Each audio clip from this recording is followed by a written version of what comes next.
well might you save God Save the King. You might just as well be saying God Save Mark McGowan, because he needs saving.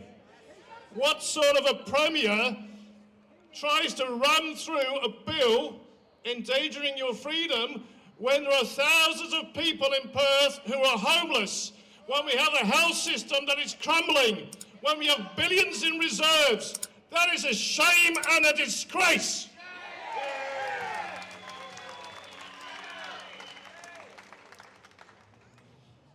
It's an abuse of power that has absolutely corrupted him and his cronies, and a denial of the Westminster system. Don't be distracted by the debates about republic and monarchy. It's not about that at all. It's all smoke and mirrors.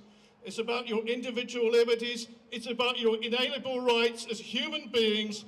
You are not chattels of the corporations.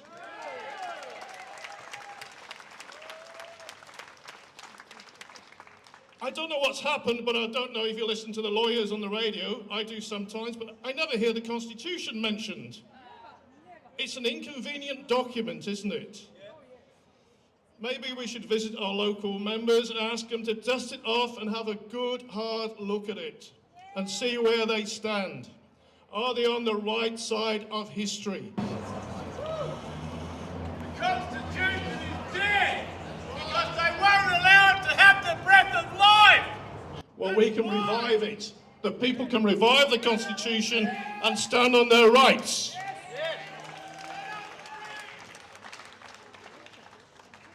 It's an honour to stand alongside you today. I'm honestly disappointed that there are not more people here. You've come here today not just for yourselves, but for future generations. To protect their liberties, the Australian way of life which we love. The laissez-faire spirit, the mateship, the looking after your mates, a fair go. What happened to this country? It's a disgrace. We are not going to trade our freedom for temporary security.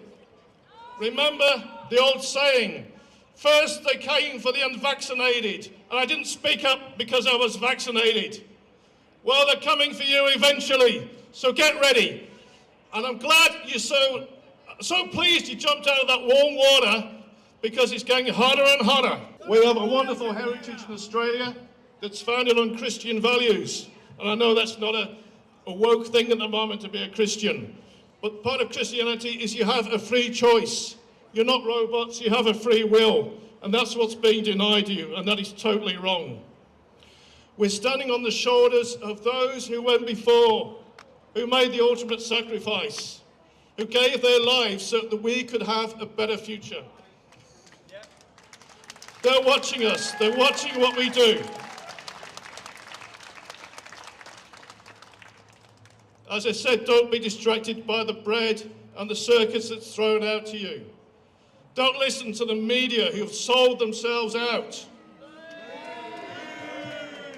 I appeal to the few honest journalists left. Speak up or leave the industry. Don't be part of the problem.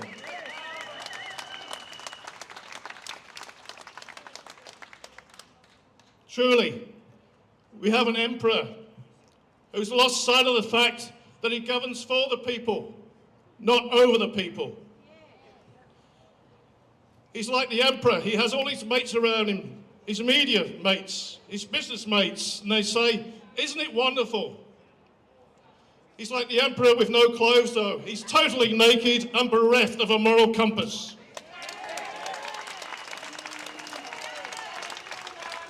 You ask yourself, what can I do as an individual? An individual is mighty. I was reminded of the saying about the mosquito in the room when he's sleeping at night. One can make a difference. And a few months after this is a true story, there was one in my bedroom. And as I always do, I did a sort of token clap to get rid of it. I don't usually hit it, but this time I did. And unfortunately, it landed in my ear, and I can tell you it was very annoying. So looking behind us, we have people who claim to represent the people, members of the Legislative Council. Paul Keating said about the Senate 30 years ago, that they were unrepresentative pigs will. With a few notable exceptions like Brian Warwick and Sophie, what do we make of the people behind us? So my appeal to Mark McGowan is, who do you think you're kidding if you think we're on the run? We've held the line, we're going to stay. Quit before you do any more damage. Thank you.